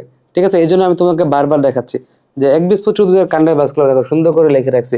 তো দেখছো বারবার একটা কি মেমোরি তৈরি হচ্ছে, মোটামুটি একটা মেমোরি তৈরি হচ্ছে যে একবীজপত্রী উদ্ভিদের ভাস্কুলার বান্ডেল এটা হচ্ছে বদ্ধ সমপার্শ্বীয়। ঠিক আছে, আবার দেখো মুক্ত সমপার্শ্বীয় বললে দ্বিবীজপত্রী উদ্ভিদ কাণ্ড, যেখানে কুমড়া জাতীয় উদ্ভিদের কাণ্ড ব্যতীত ও নগ্নবীজী উদ্ভিদ কাণ্ডের ভাস্কুলার বান্ডেল। আর বদ্ধ সমপার্শ্বীয় বললে এখানে তোমার হচ্ছে একবীজপত্রী উদ্ভিদের কাণ্ডের ভাস্কুলার বান্ডেল, যেটা হচ্ছে বদ্ধ এবং হচ্ছে সমপার্শ্বীয়। ঠিক আছে, বদ্ধ সমপার্শ্বীয়, বদ্ধ সমপার্শ্বীয়। ঠিক আছে, সমপার্শ্বীয় এবং হচ্ছে বদ্ধ। তাহলে এই জায়গা থেকে অনেক বেশি পরিমাণ প্রশ্ন আসতেছে, এগুলো বাউতে এই জায়গাগুলো থেকে পরীক্ষার প্রশ্ন আসে। ঠিক আছে, এবার তাহলে এই বিষয়গুলো তোমাকে অবশ্যই বারবার পড়তে হবে। ঠিক আছে, যেগুলো আমি বলতেছি ক্লাসে, মানে লাস্ট মোমেন্টে এই জিনিসগুলো দেখে যাবো আর কি। এই জায়গায় এই চ্যাপ্টারটা থেকে পরীক্ষা খুবই ভালো লেভেলের প্রশ্ন আসে, স্পেশালি তোমার হচ্ছে এই জায়গায় শ্বসন থেকে প্রশ্ন আসে। ঠিক আছে, দেন হচ্ছে তোমার এই জায়গায় সালোক সংশ্লেষণ একটা গুরুত্বপূর্ণ পার্ট, সেখান থেকে পরীক্ষার প্রশ্ন আসে। শ্বসনে উৎপন্ন শক্তি, ঠিক আছে, শ্বসনের পার্ট থেকে এখানে তোমার শ্বসনে উৎপন্ন শক্তি কতগুলো এটিপি তৈরি হয়, এটা গুরুত্বপূর্ণ। এবং তোমার বিভিন্ন বিক্রিয়াগুলো কোথায় ঘটে, যেমন ক্রেবস চক্রের বিক্রিয়াগুলো কোথায় ঘটে, তোমার হচ্ছে তোমার গ্লাইকোলাইসিস কোথায় ঘটে, এই জায়গা থেকে পরীক্ষায় প্রশ্ন থাকে। এই জিনিসগুলো অবশ্যই দেখে যাবা। ভিতরে এত বিভিন্ন গুরুত্বপূর্ণ প্রসেস আছে, অনেক কিছু আছে, ফটো সিস্টেম, বিটা সিস্টেম, বহুত ইনফরমেশন, বহুত ছক টক, বহুত কিছু আছে। এত ডিপ দেখার দরকার নাই, মোটামুটি সুপারফিশিয়ালি যে গুরুত্বপূর্ণ প্রশ্ন। ঠিক আছে, গুরুত্বপূর্ণ যেগুলোর প্রশ্ন, যে ক্রেবস চক্রে তোমার স্পেসিফিক্যালি কতগুলা এটিপি হচ্ছে, ঠিক আছে, এবং ক্রেবস চক্র কোথায় হচ্ছে, ক্রেবস চক্রে আমরা আলাদা আলাদা কি কি নামে ডাকি। ঠিক আছে, যেগুলো হচ্ছে সুপারফিশিয়ালি গুরুত্বপূর্ণ প্রশ্ন, এগুলো তুমি হচ্ছে যে ভালো মতো দেখে যাবে উদ্ভিদ সাহিত্য থেকে। তো ভিতরে একদম পুরো প্রসেস পড়লাম, একদম সব কিছু মুখস্থ করলাম, একদম এত মুখস্থ করার দরকার নেই। তুমি সবগুলা চ্যাপ্টার দেখবা শর্ট সিলেবাসের, এবং সবগুলো চ্যাপ্টার থেকে সুপারফিশিয়ালি যেগুলো দাগানো ছিল গুরুত্বপূর্ণ লাইন ওখান থেকে দিয়ে দিবে। ঠিক আছে, টেনশন করো না। তাহলে এখান থেকে সালোক সংশ্লেষণ, শ্বসন উৎপন্ন শক্তি, এই কয়েকটা জিনিস সব থেকে বেশি গুরুত্বপূর্ণ। আর খনিজ লবণ শোষণ থেকেও মাঝে মাঝে অল্প প্রশ্ন আসে, বাট এইগুলো অবশ্যই পড়তে হবে। ঠিক আছে, সালোক সংশ্লেষণ এবং শোষণ থেকে দেখো কী কী টাইপের প্রশ্ন এই চ্যাপ্টার থেকে হইতে পারে। যেমন কোন আলোতে সালোক সংশ্লেষণ বেশি হয়? লাল আলোতে। একদম বইতে, আমাদের বইতে একদম সুন্দর করে লেখা আছে। ঠিক আছে, আমাদের বইতে একদম সুন্দর করে স্পেসিফিক্যালি বলে দেওয়া আছে যে লাল আলোতে সালোক সংশ্লেষণ সব থেকে বেশি হয়। ঠিক আছে, লাল আলোতে সালোক সংশ্লেষণ সব থেকে বেশি হয়। উদ্ভিদের সব থেকে ধীর গতিতে শোষিত হয় কোনটা? ঠিক আছে, সবথেকে দ্রুত গতিতে বললে হচ্ছে পটাশিয়াম আর নাইট্রেট, তাই না? পটাশিয়াম আর হচ্ছে নাইট্রেট সব থেকে দ্রুত গতিতে শোষিত হয়। আর ধীর গতি বললে তোমার হবে ক্যালসিয়াম আর হচ্ছে সালফেট। ক্যালসিয়াম এবং সালফেট এটা হচ্ছে সব থেকে ধীর গতিতে শোষিত হয়। আর সব থেকে দ্রুত গতিতে বললে হচ্ছে পটাশিয়াম এবং হচ্ছে নাইট্রেট। গ্লাইকোলাইসিস এবং ক্রেবস চক্রের সংযোগকারী রাসায়নিক উপাদান কোনটা? ঠিক আছে, এটা হচ্ছে এসিটাইল কোয়ে। ঠিক আছে, তাহলে গ্লাইকোলাইসিস এবং ক্রেবস চক্রের সংযোগকারী রাসায়নিক উপাদান কোনটা? এটা হচ্ছে আমাদের এসিটাইল কোয়ে। ঠিক আছে, এসিটাইল কোয়ে। দেন কোনটি ট্রাই কার্বক্সিলিক অ্যাসিড চক্র? ঠিক আছে, এখানে মেইনলি ট্রাই কার্বক্সিলিক অ্যাসিড চক্র বলতে মেইনলি এখানে আমাদের ক্রেবস চক্রকে বোঝানো হয়। মনে থাকবে, ট্রাই কার্বক্সিলিক অ্যাসিড চক্র বললে এটাকে আমাদের মেইনলি কাকে বোঝায়? এখানে মেইনলি হচ্ছে আমাদের ক্রেবস চক্র বা হচ্ছে ক্রেবস সাইকেলকে বোঝায়। সালোক সংশ্লেষণের সময় মুক্ত অক্সিজেন কোথা থেকে আসে? এটা হচ্ছে পানি থেকে আসে। বুঝেছে, ব্যান নিলের পরীক্ষা, ঠিক আছে, বহুত পরীক্ষা ছিল না, রুবেন এবং কামানের পরীক্ষা, ঠিক আছে, বহুত পরীক্ষা করছে, 3টা পরীক্ষা ছিল বইতে। তো এই সব পরীক্ষা করে তোমার তারা উপনীত হয়েছে যে মুক্ত অক্সিজেনগুলো কোথা থেকে আসে? পানি থেকে আসে। এবং এই সেম প্রশ্নটা কিন্তু ওরা 2বার রিপিট করছে। ঠিক আছে, বুঝতে পারছো? মানে প্রশ্নগুলা এরকম, এই টপিকগুলো থেকে এই ব্যাচের প্রশ্নগুলো আসবে।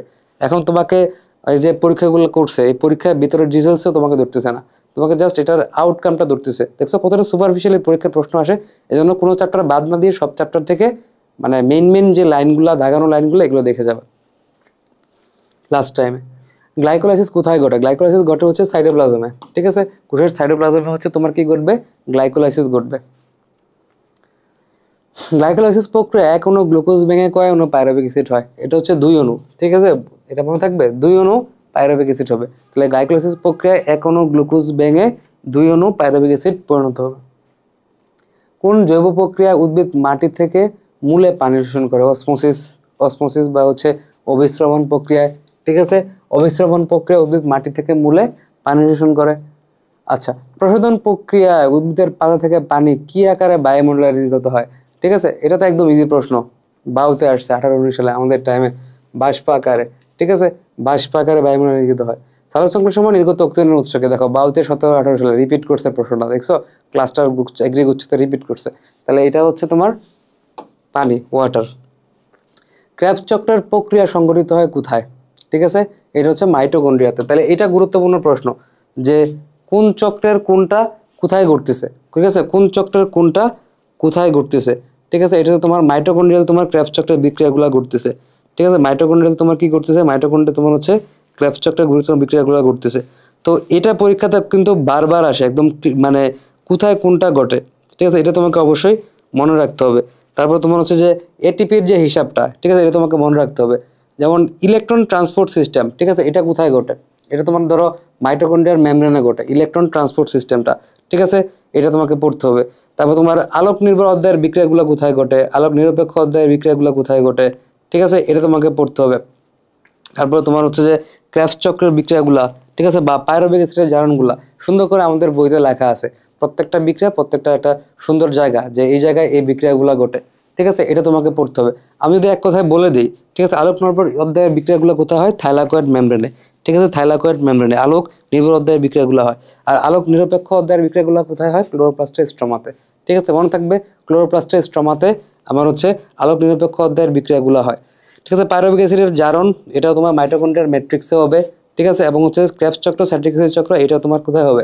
মাইটোকন্ড্রিয়ার ম্যাট্রিক্সে হবে। ঠিক আছে, আর আলোক নির্ভর অধ্যায় কোনটা? Thylakoid membrane. আর আলোক নিরপেক্ষ অধ্যায় হচ্ছে ক্লোরোপ্লাস্টের স্ট্রমাতে। ঠিক আছে, ক্লোরোপ্লাস্টের স্ট্রমাতে হবে। তাহলে এই জিনিসগুলো তোমাকে কোথায় কোনটা হবে এটা তোমাকে অবশ্যই মনে রাখতে হবে। কোন গাছ পাতার পরিবর্তে কাণ্ডের সাহায্যে সংশ্লেষণ সম্পন্ন করে? এটা হচ্ছে ফণী মনসা। ঠিক আছে, তাহলে পাতার পরিবর্তে কাণ্ডের সাহায্যে সংশ্লেষণ সম্পন্ন করে, এটা হচ্ছে ফণী মনসা। সালোক সংশ্লেষণের সময় আলোক নির্ভর অধ্যায়ে কোন যৌগ উৎপন্ন হয়? মেনলি এটিপি আর এনএডিপিএইচ যেটা আছে ওইটাই তৈরি হয়। ঠিক আছে, এটিপি আর এনএডিপিএইচ প্লাস H প্লাস যেটা আছে, এখান থেকে অপশনের সাথে সামঞ্জস্যপূর্ণ এটাই উৎপন্ন হবে। কোন প্রক্রিয়ায় মাটির কণার ফাঁকের পানি উদ্ভিদের মূলরূপে প্রবেশ করে? সেক্ষেত্রে তোমার সব থেকে কারেক্ট আনসার হচ্ছে এখানে অভিস্রবণ। ঠিক আছে, অভিস্রবণ প্রক্রিয়ায় প্রবেশ করে। ঠিক আছে, অভিস্রবণ প্রক্রিয়ায় প্রবেশ করে। C4 উদ্ভিদের প্রথম স্থায়ী পদার্থ হলো কোনটা? C4 উদ্ভিদের প্রথম স্থায়ী পদার্থ কোনটা? C4 উদ্ভিদের প্রথম স্থায়ী পদার্থ হচ্ছে অক্সালো অ্যাসিটিক অ্যাসিড। ঠিক আছে, C4 উদ্ভিদের প্রথম স্থায়ী পদার্থ হচ্ছে অক্সালো অ্যাসিটিক অ্যাসিড। কোষের কোন স্থানে গ্লাইকোলাইসিস প্রক্রিয়া সংঘটিত হয়? কোষের কোন স্থানে গ্লাইকোলাইসিস প্রক্রিয়া সংঘটিত হয়? এখানে হচ্ছে সাইটোপ্লাজম। ঠিক আছে, সাইটোপ্লাজমে গ্লাইকোলাইসিস প্রক্রিয়া ঘটে। কোন প্রক্রিয়া আলোক শক্তি রাসায়নিক শক্তিতে রূপান্তরিত? আলোক শক্তি, লাইট, রাসায়নিক শক্তিতে পরিণত হবে কোনটা? এত ইজি প্রশ্ন কেন আসে পরীক্ষাতে? সালোক সংশ্লেষণ। ঠিক আছে, তাইলে বুঝতে পারতেছ তো, মানে একদম সুপারফিশিয়াল প্রশ্নগুলো কিন্তু দিয়ে দিচ্ছে, এগুলো একটু দেখে যাও ভালো মতে। তারপর হচ্ছে আমাদের জীব প্রযুক্তি, লাস্টের চ্যাপ্টারটা। তো এখান থেকে তোমার হচ্ছে যে সবথেকে গুরুত্বপূর্ণ বিষয় কি কি আসলে, যেমন এখান থেকে তোমার হচ্ছে যে প্লাজমিড কি, ঠিক আছে, এখান থেকে প্রশ্ন আসে প্লাজমিড কি, প্লাজমিড কি টাইপের, এখান থেকে পরীক্ষায় প্রশ্ন আসে, ঠিক আছে। দেন তোমার হচ্ছে যে টিস্যু কালচারের স্টেপগুলা এবং টিস্যু কালচারের গুরুত্ব, জেনেটিক ইঞ্জিনিয়ারিং এর গুরুত্ব, ঠিক আছে। এই গুরুত্বের ভিতরে দেখবা যে বিভিন্ন জিনিস আছে যেখানে স্পেশাল কিছু কিছু তথ্য থাকে, সেই তথ্যগুলো তোমার গোল্ডেন রাইস একটা গুরুত্বপূর্ণ তথ্য, এখান থেকে পরীক্ষায় প্রশ্ন আসবে। এবং এগুলো থেকে প্রশ্ন যেগুলো আসবে সেগুলো মানে একদম সুপারফিশিয়াল প্রশ্ন, মানে দাগানো লাইনের ভিতর থেকে তুমি হচ্ছে কমন পাবা, ঠিক আছে। যেমন জীব প্রযুক্তির প্রথম দিকে তোমার অনেক কাহিনী আছে, যেমন ব্লু বায়োটেকনোলজি, তারপর তোমার হচ্ছে রেড এবং হোয়াইট বায়োটেকনোলজি, গ্রিন বায়োটেকনোলজি, ঠিক আছে। এখান থেকে পরীক্ষায় প্রশ্ন আসবে। মেনলি মেডিকেলের জন্য যা পড়ছো এখান থেকে এখানে সেম জিনিসই পড়বা, আর প্রশ্ন অ্যানালাইসিস করলে একটু বুঝতে পারবা যে সুপার রাইসে কোন উপাদান দুটি যুক্ত করা হয়েছে, সুপার রাইসের কথা লেখা আছে। তাহলে এখান থেকে অনেক কথা লেখা আছে, বাট তুমি পড়লে বুঝতে পারবা যে এখানে কোনগুলো গুরুত্বপূর্ণ। যেমন কোন উপাদান, যেমন বিটা ক্যারোটিন এবং হচ্ছে আয়রন, এগুলো হচ্ছে যুক্ত করা হয়েছে, এই দুইটার উপাদান এখানে সংযুক্ত করা হয়েছে, বিটা ক্যারোটিন এবং হচ্ছে আয়রন। তাইলে সুপার রাইস দেখলে কিন্তু কয়েকটা ইনফোর ভিতরে এই ইনফোটা পড়ে, তাহলে তুমি একটু বেছে বেছে গুরুত্বপূর্ণগুলো একবার চোখ বুলায় যাবে। ডিএনএ অনুকর্তনের আণবিক কাঁচি কোনটা? আণবিক কাঁচি হচ্ছে তোমার রেস্ট্রিকশন এনজাইম, তাই না? রেস্ট্রিকশন এনজাইম, এটা ডিএনএ অনুকর্তনের আণবিক কাঁচি। রিকম্বিনেন্ট প্রযুক্তির মাধ্যমে উৎপাদিত ক্যান্সার চিকিৎসায় ব্যবহৃত ওষুধ কোনটা? রিকম্বিনেন্ট প্রযুক্তির মাধ্যমে উৎপাদিত ক্যান্সার চিকিৎসায় ব্যবহৃত ওষুধ কোনটা? ঠিক আছে, এটা হচ্ছে ইন্টারফেরন, ঠিক আছে, ইন্টারফেরন। তাহলে কোনো দেহকোষে বিশেষ যদি তোমার ভাইরাস দ্বারা সংক্রমিত হয়, ধরো কোনো একটা দেহকোষ ভাইরাস দ্বারা সংক্রমিত হয়েছে, তাহলে ইন্টারফেরন কিন্তু গুরুত্বপূর্ণ একটা টার্ম।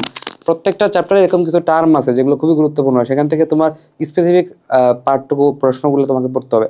যে কোনো দেহকোষে বিশেষ ভাইরাস দ্বারা সংক্রমিত হলে তার প্রতি সারাদিন পড়তে হবে, মানে একবার করে দেখে যাবে আর কি, দেখতে 2-3 ঘন্টা 4 ঘন্টা বেশি লাগবে না, কারণ তোমার আগে পড়া আছে এগুলো। কোনো দেহকোষে বিশেষ ভাইরাস দ্বারা সংক্রমিত হলে তার প্রতি সারা হিসেবে, ঠিক আছে, এক ধরনের কেমিক্যাল নিঃসৃত হয় যেটা হচ্ছে আমাদের ইন্টারফেরন। আর পরীক্ষা হলে ভয় পাওয়া যাবে না, ভয় পেলে পরীক্ষা ভালো হবে না, ভয় পাওয়ার কিছু না, তুমি পড়ছো তুমি পারবা, এতটুকু মনে রাখবা, তুমি পড়ছো তুমি পারবা, তোমাকে পারতে হবে, তুমি পারবা, প্রেশার না, তুমি পারবা ইনশাল্লাহ, আল্লাহ ভরসা। অতি ক্ষুদ্র টিস্যু থেকে বহুচার উৎপাদনের প্রক্রিয়া পদ্ধতির নাম কি? এটার নাম হচ্ছে মাইক্রো প্রোপাগেশন, ঠিক আছে, বইতে হুবহু লেখা আছে, ঠিক আছে। এটা হচ্ছে কি মাইক্রো প্রোপাগেশন। কোন প্রক্রিয়া রোগমুক্ত গাছের চারা উৎপাদন সম্ভব? কোন রোগমুক্ত গাছের চারা উৎপাদন সম্ভব? এটা হচ্ছে মেরিস্টেম কালচার, ঠিক আছে। মেরিস্টেম কালচারের মাধ্যমে রোগমুক্ত গাছের চারা উৎপাদন সম্ভব। আর কোন এনজাইমকে ডিএনএ এর জন্য নাইফ বলা হয়? ওই রেস্ট্রিকশন এন্ডোনিউক্লিয়াস, যেটাকে ডিএনএ কাটে, ডিএনএ কে কাটতে হেল্প করে রেস্ট্রিকশন এন্ডোনিউক্লিয়াস। আচ্ছা, গোল্ডেন রাইস কোন ধরনের ধান? গোল্ডেন রাইস হচ্ছে জেনেটিক্যালি মডিফাইড ধান, এদের জেনেটিক্যালি মডিফিকেশন করা হয়, তাহলে এটা হচ্ছে জেনেটিক্যালি মডিফাইড ধান, ঠিক আছে, জেনেটিক্যালি মডিফাইড ধান। প্লাজমিড কি? প্লাজমিড কি, ঠিক আছে, এটা এই যে আমি প্রথমে বলছিলাম যে প্লাজমিডটা গুরুত্বপূর্ণ, তাহলে প্লাজমিডটা হচ্ছে ক্রোমোজোম বহির্ভূত বৃত্তাকার ডিএনএ অণু, ঠিক আছে, ক্রোমোজোম বহির্ভূত বৃত্তাকার ডিএনএ অণু, এটা হচ্ছে আমাদের প্লাজমিড। দেন ব্লু বায়োটেকনোলজি, ঠিক আছে, ব্লু বায়োটেকনোলজি, ব্লু সমুদ্রের পানি ব্লু, তাহলে এটা হচ্ছে বায়োটেকনোলজির জলীয় এবং হচ্ছে সামুদ্রিক প্রয়োগ, ব্লু বায়োটেকনোলজি। আর গ্রিন বললে কি? এদের বায়োটেকনোলজির কৃষিক্ষেত্রে প্রয়োগ বর্ণনা করা হয়, গ্রিন বায়োটেকনোলজি মানে কৃষিক্ষেত্রে প্রয়োগ। আর রেড ও হোয়াইট বায়োটেকনোলজি হচ্ছে চিকিৎসা ক্ষেত্রে বায়োটেকনোলজির প্রয়োগ বর্ণনা করা হয়, রেড ও হোয়াইট বায়োটেকনোলজি মানে চিকিৎসা ক্ষেত্রে বায়োটেকনোলজির প্রয়োগ, আর গ্রিন বায়োটেকনোলজি মানে হচ্ছে এদের কৃষিক্ষেত্রে প্রয়োগ বর্ণনা করা হয়। আচ্ছা, কোন ধরনের প্লাজমিডের ভিতরে অ্যান্টিবায়োটিক প্রতিরোধ ক্ষমতা সম্পন্ন জিন থাকে? এটা হচ্ছে আর প্লাজমিড, ঠিক আছে, আর প্লাজমিড। তাহলে প্লাজমিডের ক্ষেত্রে প্লাজমিডটা গুরুত্বপূর্ণ, আমি তোমাকে আগেই বলছি, তাহলে প্লাজমিডটা ভালো মতো পড়বা। যেমন এফ এবং এফ প্রাইম প্লাজমিড যেটা আছে, এটা এটা কোথায় ইউজ হয়? এক ব্যাকটেরিয়া থেকে অন্য ব্যাকটেরিয়াতে জেনেটিক উপাদান স্থানান্তরের কাজে ব্যবহৃত হয়, এফ এবং হচ্ছে এফ প্রাইম প্লাজমিড, ঠিক আছে। আর আর প্লাজমিড মানে হচ্ছে এখানে অ্যান্টিবায়োটিক ক্ষমতা সম্পন্ন জিন থাকে। এবং আর6 প্লাজমিড 6টা গুরুত্বপূর্ণ অ্যান্টিবায়োটিক প্রতিরোধ ক্ষমতা সম্পন্ন, ঠিক আছে, জাস্ট বেসিক জিস্ট অংশটুকু। কোল প্লাজমিড মানে কি? এরা হচ্ছে যে এদের কি থাকে? এদের হচ্ছে কোলিসিন উৎপাদনকারী জিন থাকে, কোলিসিন উৎপাদনকারী জিন থাকে হচ্ছে কোল প্লাজমিডে, ঠিক আছে। এবং এই কোলিসিনটা কি করে? কোলিসিনটা কি আসলে? কোলিসিন এক ধরনের প্রোটিন যা সংবেদনশীল ইকোলাই কোষকে ধ্বংস করে, ঠিক আছে, সংবেদনশীল ইকোলাই কোষকে ধ্বংস করে, ঠিক আছে। একবার পড়ে যাবা, পিডিএফটা দিয়ে দিব। টিস্যু কালচার প্রক্রিয়া হ্যাপ্লয়েড উৎপাদন করা যায় কোনটার মাধ্যমে? এই যে পরাগদানি কালচার, পরাগদানি কালচার করলে আমরা কি পাবো? হ্যাপ্লয়েড বা হচ্ছে এন পাবো। কাঙ্ক্ষিত ডিএনএ কে নির্দিষ্ট স্থানে ছেদন করলে কোন এনজাইমের প্রয়োজন হয়? এই একটা প্রশ্ন কয়বার আসবে? রেস্ট্রিকশন এনজাইম, ঠিক আছে, রেস্ট্রিকশন এনজাইম, ঠিক আছে। এই তো মোটামুটি এই প্রশ্নগুলো আমি তোমাকে দেখালাম যে এই টাইপের প্রশ্নগুলো হয়, এবং টপিকসগুলো বলে দিলাম। এই যে টপিকসগুলো বলছি এগুলো লাস্ট মোমেন্টে একদম ক্লিয়ারলি দেখে যাও। এরপরে বাকি যে টপিকসগুলো আছে এগুলা তুমি তো পড়ছো, একবার দেখে গেলে ভালো, বাট যেগুলো আমি বলছি এগুলো অবশ্যই রিভিশন দিয়ে যাবা। আর পড়ার থেকে গুরুত্বপূর্ণ হচ্ছে রিভিশন দেওয়া। সবগুলা টপিক সবগুলো যা তুমি আগে পড়ছো সব পড়তে পারলে ভালো, বাট পড়তে না পারলেও আমি যে টপিকসগুলো বলছি লাস্ট মোমেন্টে এগুলো অবশ্যই দেখে যাবা। এবং যদি তারপরেও টাইম পাই এগুলো দেখা শেষ, তাহলে বাকি যে টপিকসগুলো আছে এগুলো তুমি দেখে যাবা, ঠিক আছে। ইনশাল্লাহ পরীক্ষা খুব ভালো হবে, কোনো টেনশন নাই, ঠিক আছে। এবং এই যে বিষয়গুলো দেখে যাও, এবং গুরুত্বপূর্ণ সুপার বিষয়ে ডায়াগ্রাম লাইনগুলো সব চ্যাপ্টার থেকে কোনো চ্যাপ্টার বাদ না দিয়ে ডায়াগ্রাম লাইনগুলো দেখে যাও, ঠিক আছে। বারবার দেখে যাও, বারবার একটু চর্চা করে যাও, ঠিক আছে। ইনশাল্লাহ ভালো করতে পারবা, ঠিক আছে। বাট আমি যেগুলো শর্টকাট বল, যেগুলো অবশ্যই দেখতে হবে ওগুলো তো দেখবাই, এরপর যেগুলো বলি না ওগুলো টাইম পেলে ওগুলোও দেখে যাবা, ঠিক আছে। ওখান থেকে পরীক্ষার প্রশ্ন আসতে পারে। ওকে, তাহলে সবাই ভালো থাকো, সবার পরীক্ষা ভালো হবে, আল্লাহ ভরসা, সবার জন্য দোয়া থাকলো।